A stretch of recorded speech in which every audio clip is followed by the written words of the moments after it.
again with Skellige, Life Coach / Super JJ, Raging Axemen deck. As we've seen before, centers around these Savage Bears, Weather, and Axemen, along with Halmar, and a couple other cool synergies. So this is a pretty typical opening with Skellige. You play Savage Bear, or they play their Savage Bear, and then you kind of go from there on a couple different. It almost feels like chess. Like if you play your move, your typical opening move or whatever, and then they play their typical opening move or something like that, or the respawn. I don't know. It feels very chess-like in this particular matchup, because I feel like a lot they start off like all the same, and then kind of like tunnel off into a certain direction based on the other person's move. If that makes any sense. So basically, what I did here, right? Play the Savage Bear, went right into locking his bear down, and then went into Weather because they're matched up. Also, this starts getting me value pretty quickly, and also I'll be ready to play my Axemen here pretty soon to start getting that value as well. As I mentioned before, it's very important to play your Weather first, your damaging stuff first, and then your Axemen, so it doesn't get immediately shut down, so you can start getting that value fast. So very important.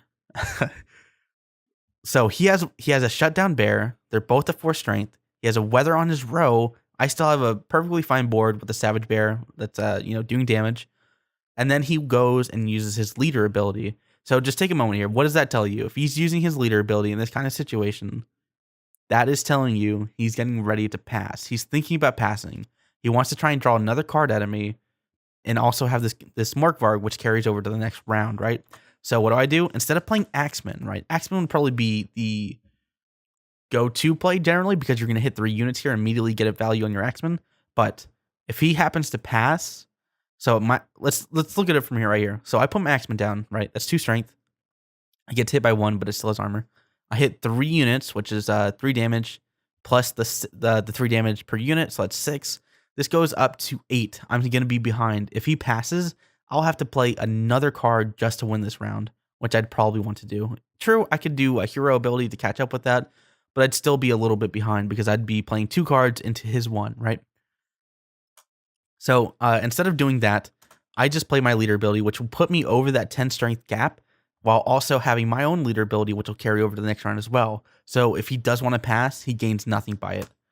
Very crucial decision that was made right there. And it's not, it may seem, obvious to some people, but I think it helps to have it, spoken aloud, I think. It's also really fascinating.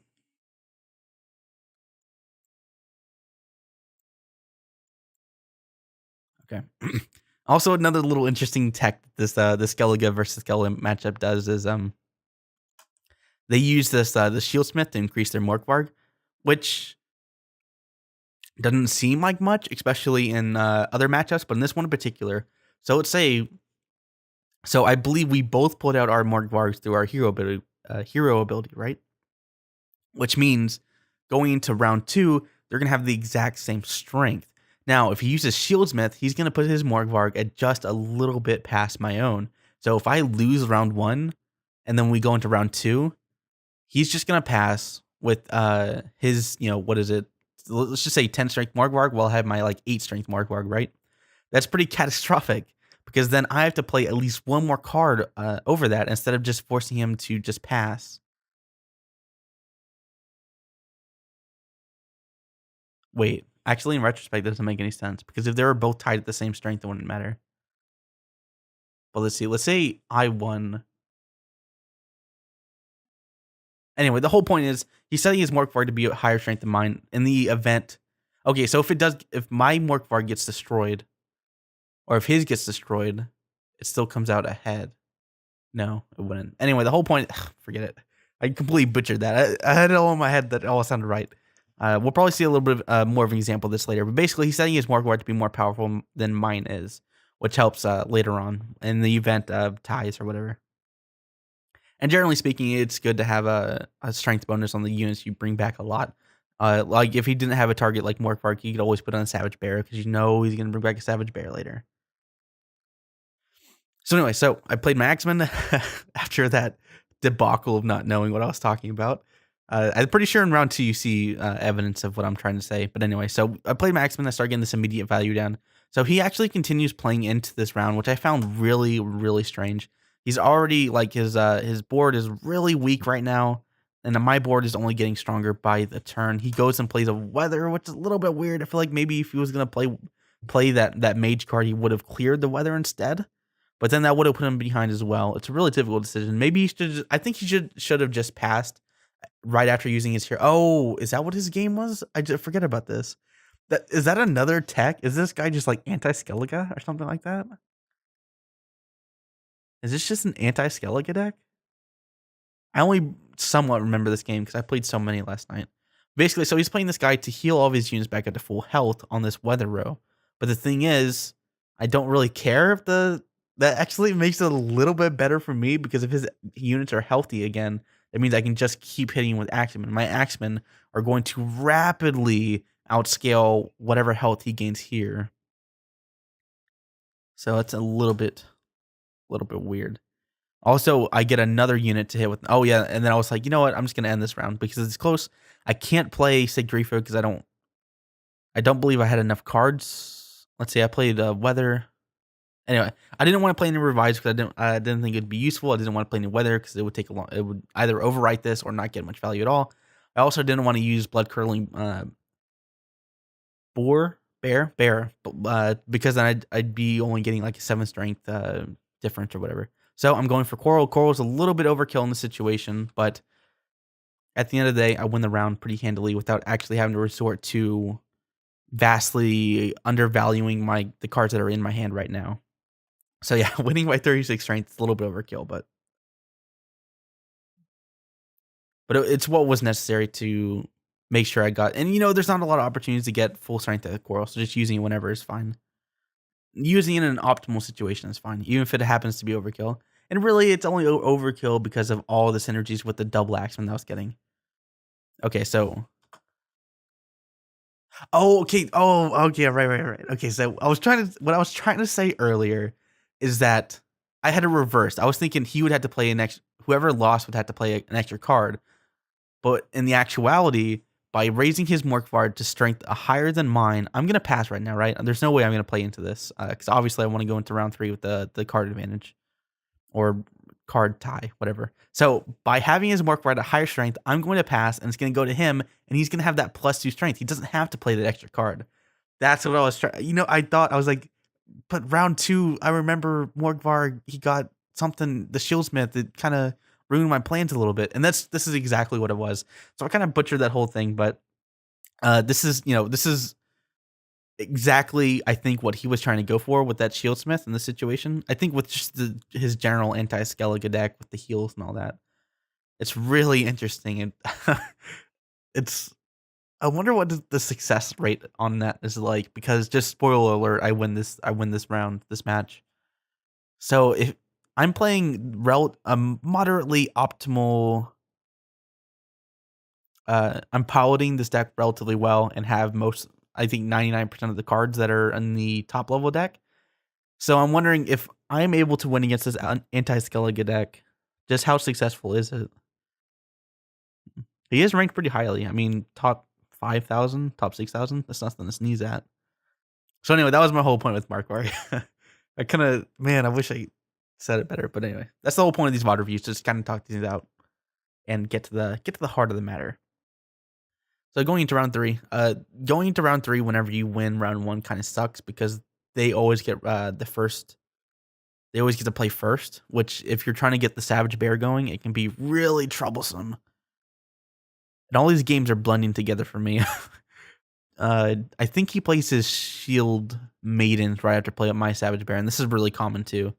So he hits my bear, it's damage, it has 5 strength. This is a perfect opportunity to use the Shield Maidens. See if he does. Yeah, exactly. And that's a really, really big combo too. That's what, 15, 20 strength? Also some deck thinning, but deck thinning by this point of the game doesn't matter. If you're using Shield Maintenance in round 3, you've given up deck thinning in favor of strength, which is, I think, a reasonable trade-off. And I don't think this deck really needs all that much deck thinning. I think if you can just avoid getting, more than 2 Shield Maidens, even in the worst of situations, you're probably fine.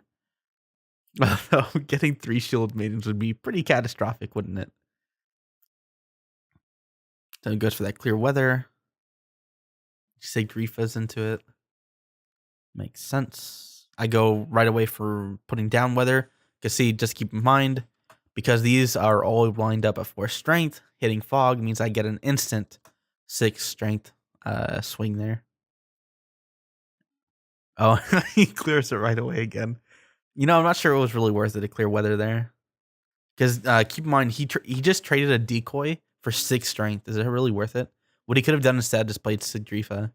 Or even just use him into or if you have literally nothing in your graveyard, you just use blood curdling boar. I don't know why he used weather clear right there. So I play my second boar. I have no axemen, or at least I didn't want to go for axemen. I think. Wait, did I? I don't think it really matters how much. I went for war. I think because it was more immediate value. Oh, okay, that's right. I went for boar because I need to have uh the Helmar's the 5 strength unit summons on the side. I needed him to be damaged so I could use my shield maidens. That's what it was. And that's like it's another situation where it's like it's so natural to me that like explaining it why I'm doing it is so weird. Because it's like, oh, well, it's obvious why I did the Savage Bear over Axemen, even though, there's all this potential for, getting damage in. It's because, you always use Savage Bear to open up for Halmar or a Shield Maiden. So I guess this is why he went for the Weather Clear, because he wanted to keep these units around so he could heal them. Even still, though, he could just heal this, right? I don't know. That's a little... like, the tech on this is really strange. And I don't think... Like, okay, let's say... On average, this healer guy heals 5 health, right? On a 7 strength, it's 11 strength, and like in a pretty optimal situation. That's pretty rough. Or maybe this is like an anti something else deck, like an anti like scoi'tael maybe. No, I don't know. Anyway, so he locks my guy, but it's okay because this combo is so incredibly strong. 20 strength or whatever it is. Wait, do I win this? Wait, I lost this? Oh no, I lost that. Wait, what? This anti-Skellige deck actually worked. It actually beat me, and here I am trying to like critique him, and you just won. Oh wait, you know what it was? Well, let's see. Let's just check real quick. I hate BLC player. I really wish I had more precise controls here. Anyway, let's say he plays.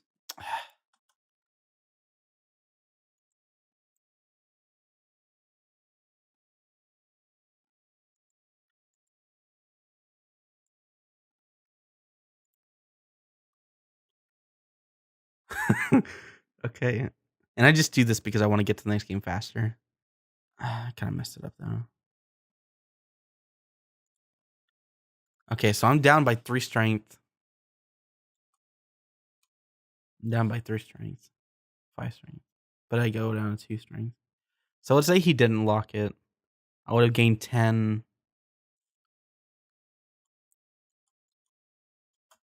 Okay, so I'm up 2 strength right now. And he has renewal. Let's just say for a second that he doesn't have shackles at all. Like the card doesn't exist. He never had a card there. I would have been up 5. I would have been up 10 more strength. Well, that wouldn't even be good enough.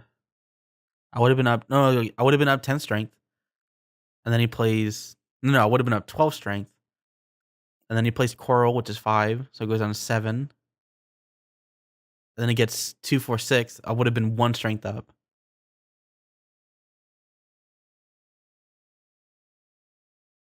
Yeah.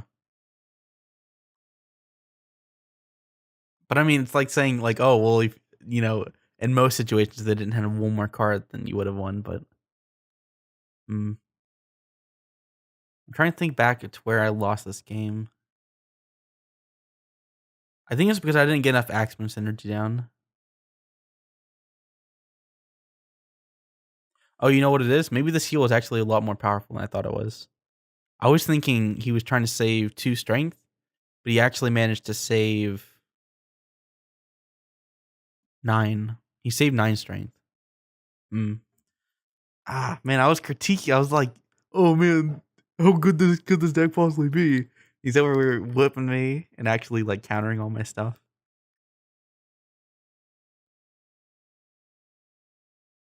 He used my own coral against me too. That's unfortunate. It's hard to say whether this is slight variance or something else. I think I played this game as well as I could have. He just had all the option or all the answers to what I was doing. It's hard to say. But anyway, that wasn't even the point of this whole video. The whole point of this video was to say, I guess the entire point could just be like, it's interesting. I mean, point one, keep in mind what your player's thinking by playing his hero, but he was looking to pass, I think. In round 2, because of his Morkvang, wherever round 2 is. Because because of his Morkvang had this tech of having 2 more strength, he didn't have to waste another card. You know what? Maybe that was just it. That one Shieldsmith won him this game because he got to keep 1 card. Wow. Did I lose because of that Shieldsmith? That one Shieldsmith tech? That's pretty crazy. And then more tech cards in here by healing up his row, saving himself 9 strength. Also, I didn't have an Axemen. Wow.